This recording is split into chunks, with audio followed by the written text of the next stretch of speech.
On ne s'en lasse jamais de ces images. Et dire qu'il faut vous compter en quelques plans une course, que dis-je, une aventure, une découverte, un cap. On s'éloigne, même si Bergerac n'est pas si loin. C'est bien au buisson de Cadouin que tout a commencé cette année. Stoppons la rime, pénétrons au cœur du sujet, la 38e grappe Unibéo, la seconde classique d'enduro de la saison, celle qui nous plonge au cœur du Périgord, de la Dordogne et même pour cette saison, du Lot-et-Garonne.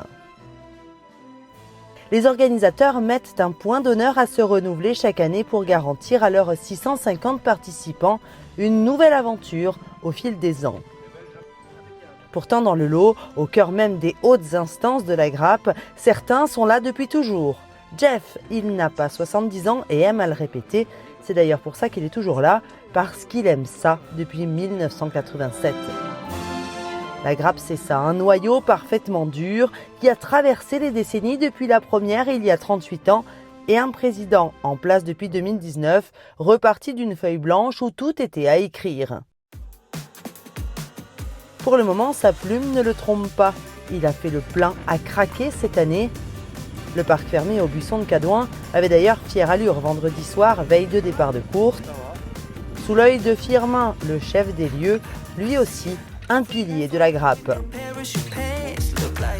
Dès le vendredi, on découvre ceux qui vont animer et faire vivre cette grappe, les pilotes eux-mêmes. Après un passage aux vérifications administratives, où ils ont déjà croisé pas mal de bénévoles, ils installent leur moto au parc fermé. Eux arrivent tout droit de l'Est des Vosges, plus précisément, à leur accent, on ne s'y trompe pas. Fais gaffe, reste pas trop au soleil.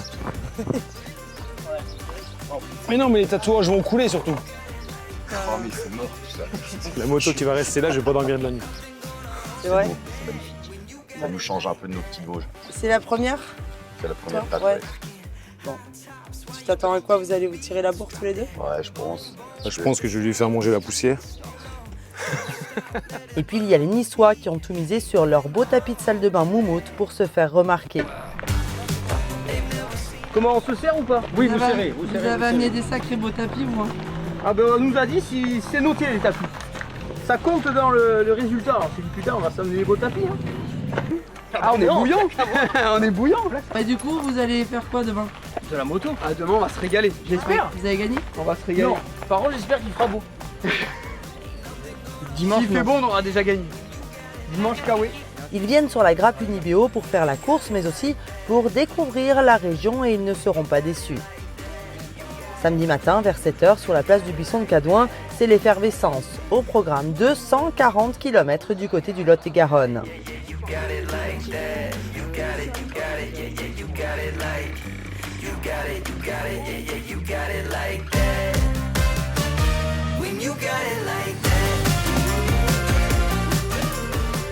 Chacune des 2 journées de course proposait 4 spéciales chronométrées sur des parcours très variés. Ainsi, les pilotes prenaient la direction du Rayé pour la première section du jour à Sainte-Sabine, la spéciale Passion Camping-Car.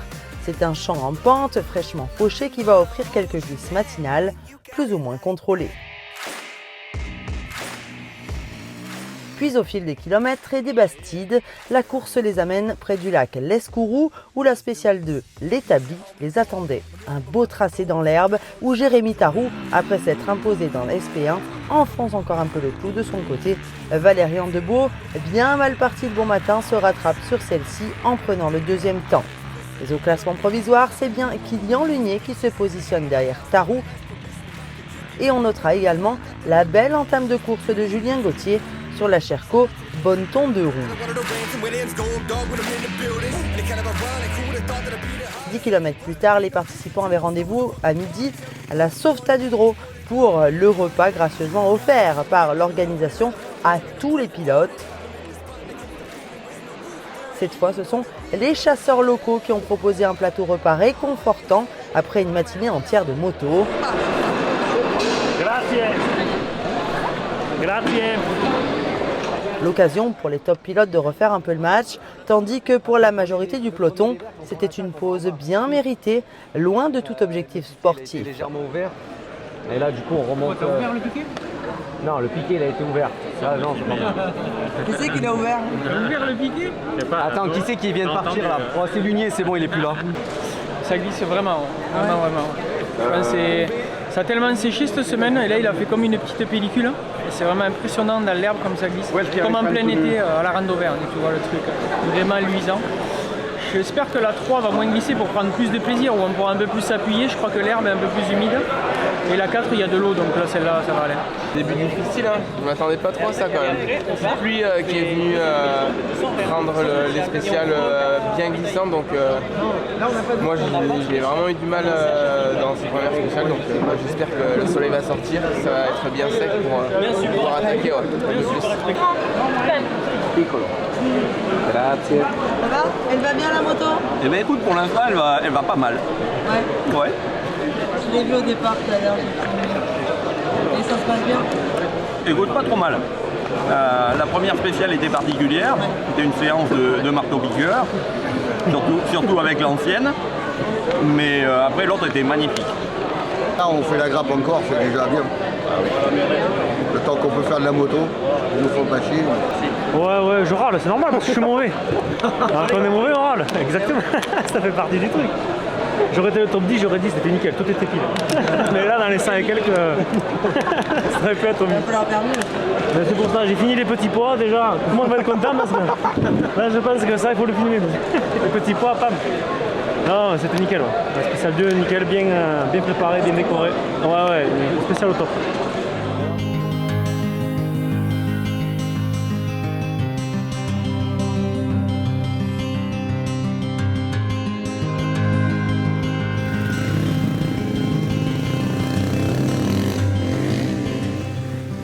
Après avoir déjeuné au point le plus éloigné du paddock, la course les ramène gentiment vers le buisson de Cadouin en passant par Castillonnès et Villeréal. L'occasion de découvrir encore et toujours de beaux paysages sans pour autant en oublier la course qui se joue devant avec la 3e spéciale Vergne Matériaux, Garage Bourrier et Cabane Perchée du côté de Gaujac. Un tracé relativement technique mêlant forêts et parties en herbe et c'est ici qu'on verra le retour de Valérian Debeau. Il tente de remonter sur Tarou et Lunier, mais avec un retard de 13 secondes sur la première spéciale, il y a du boulot. En route vers le 4e et dernier chrono de la journée, très redouté. En effet, sur ce terrain de 4x4, la spéciale entreprise Berland-Christophe est magnifique, mais les pluies des derniers temps l'ont rendue particulièrement délicate et le sol en terre glaise n'arrange rien à la situation.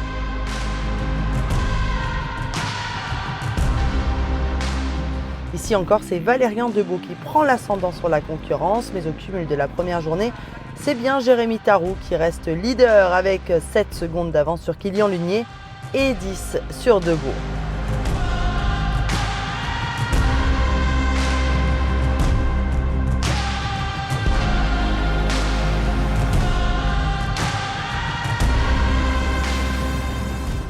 Le lendemain, départ dans l'ordre inverse des numéros et c'est toujours l'occasion de rencontrer les amateurs.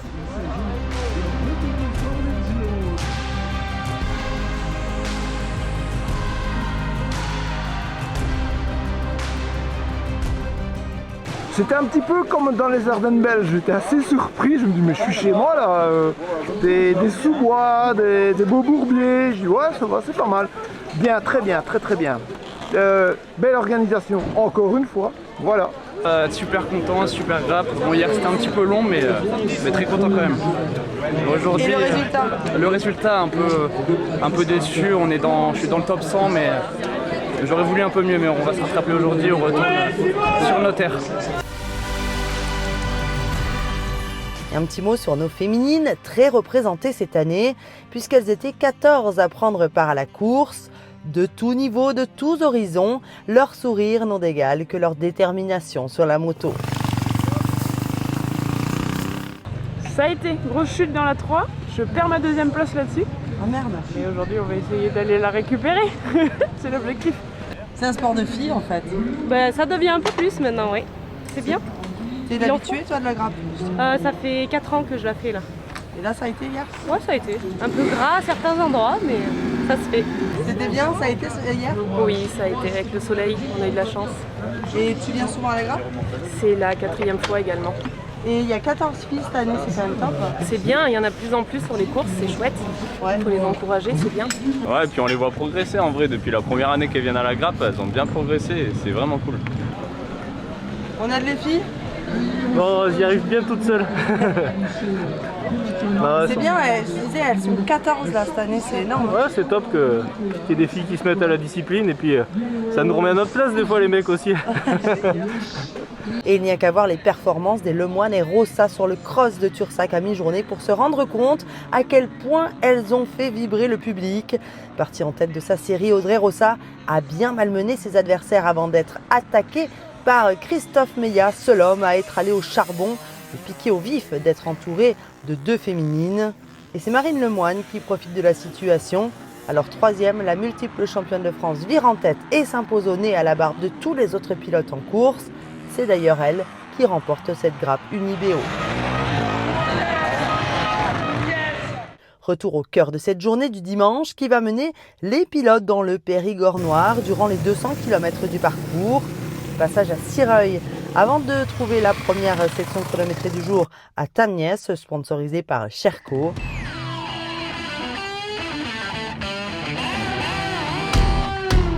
Une magnifique spéciale en herbe sur laquelle les top pilotes vont arriver vers 11h après le passage de tous les autres participants.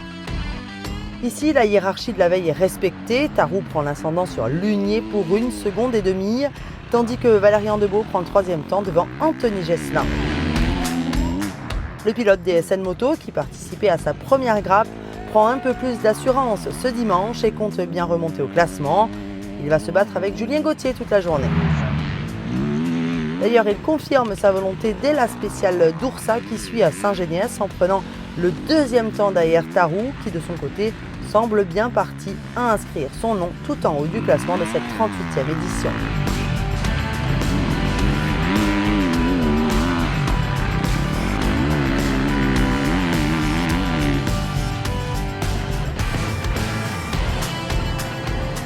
Oh, ça a l'air bon, hein? Ah oui. Ah oui. Les pilotes sont contents. Plus que des... Ah oui. Je n'ai entendu que des félicitations. Non, non, puis c'est vraiment de la qualité. On va pas de... Merci. Ouais, impec, regarde, on va bien manger. On mange bien, hein? On va bien bouffer. On pointe pour aller manger, ça c'est quand même incroyable, non? Ouais, c'est génial. Bonjour. J'adore. Merci, bonjour. Nickel, merci. Tu fais des étincelles, Corentin? Non, pas bien. Non, pas trop. Pas trop. Bonjour, on ne dit pas la même chose pour le dessert quand même, hein? Ça va tracter avec ça. C'est ça. Voilà, on va mettre partout. On va éviter. C'est pour tracter ça. Ça va être bon ça. Et ce week-end, c'est petit pois. Voilà, la petite si possible. La grosse c'est pour lui parce que lui il veut tracter. Ça va, mettez-moi en premier. Allez, ça va bien. Allez, bon appétit. Merci. Il était glissant. Ouais, grave. J'ai eu du mal. Les Roland, ça va être dur. Ouais, pareil. Je prends les infos pour... Voir ce qui me manque. À mi-journée, pause repas à Montignac-Lascaux. Cette fois, ce sont les rugbyman et handballeurs locaux qui ont préparé un copieux repas aux pilotes.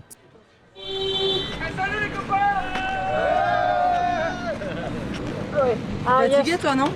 Fatigué, ça va. On fait le 2e jour, tout se passe bien, pas de pénalité, tout va bien. Ah ouais, les chemins et tout, il y a un peu plus de cailloux de racines qu'hier, c'est cool. Ouais. C'est sympa. Et puis pour l'instant on a le beau temps donc top.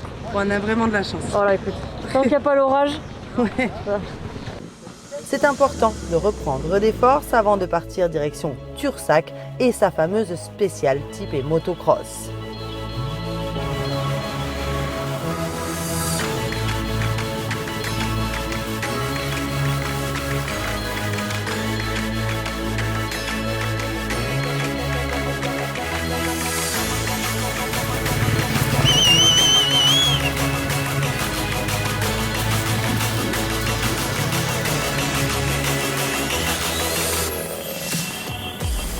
Belle journée, très très belle.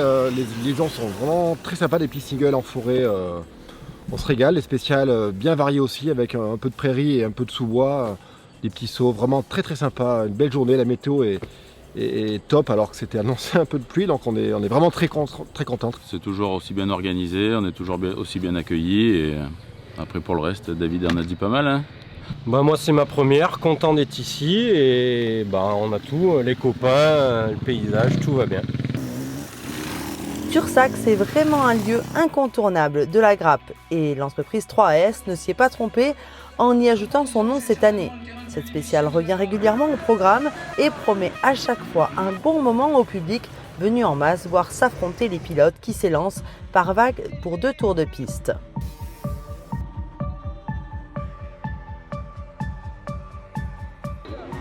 Sur cette spéciale, c'est la jeunesse qui prend l'ascendant au chrono avec l'excellente prestation d'Antonin Mille qui s'impose dans sa manche et qui réalise un chrono plus rapide que Jérémy Tarou qui prend le 2e temps de cette spéciale devant Anthony Gesselin.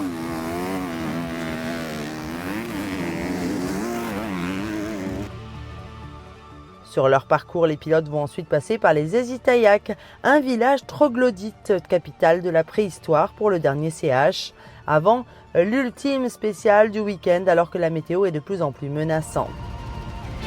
C'est vrai qu'à ce sujet, depuis le début du week-end, on craignait la pluie pour le dimanche, mais elle nous a bien épargnés jusque-là. Sur le chemin de Montferrand, la dernière spéciale, entreprise Christophe Berland, la même que la veille, les gouttes de pluie s'invitent mais ne persistent pas. Ainsi, les top pilotes, arrivés relativement tôt, décident de partir très rapidement au milieu des amateurs pour éviter le déluge qui pourrait rabattre toutes les cartes.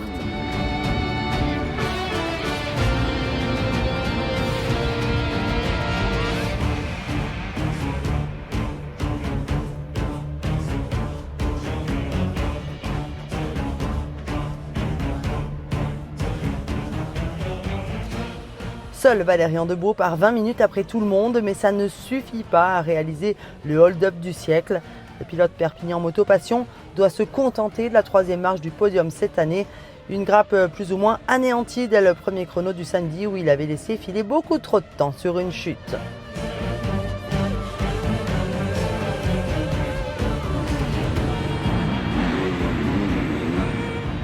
Kylian Ligné, le pilote d'Afi, de son côté parvient à tenir à sa 2e position dans ces conditions détestables car même si la pluie n'est pas tombée, le terrain était particulièrement gras.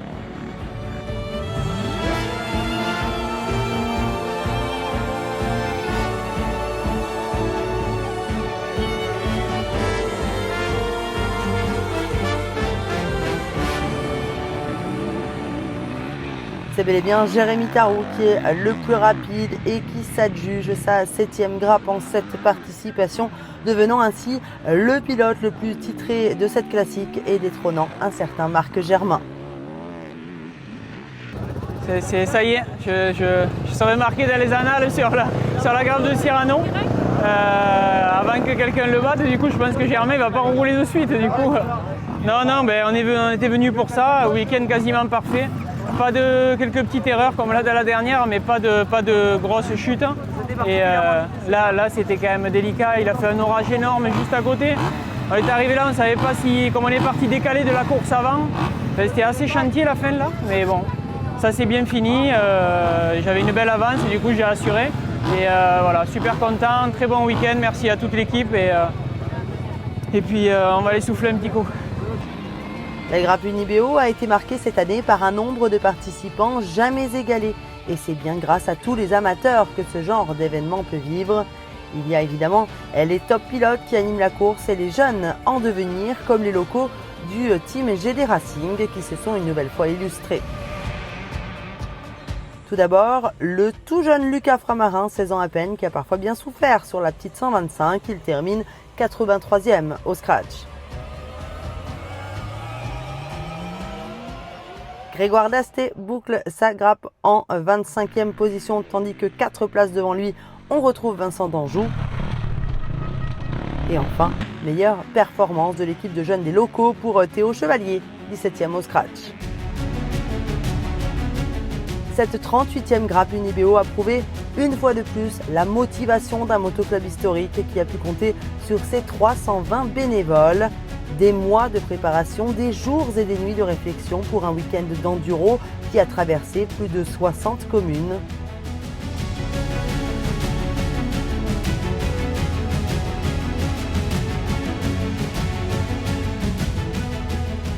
Si les pilotes sont mis en avant, c'est bien les gens de l'ombre qui représentent le poumon de l'épreuve à une période où il est de plus en plus difficile d'organiser quoi que ce soit.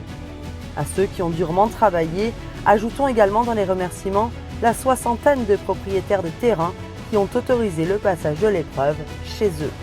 Rendez-vous l'année prochaine pour la 39e édition de la Grappe Unibéo.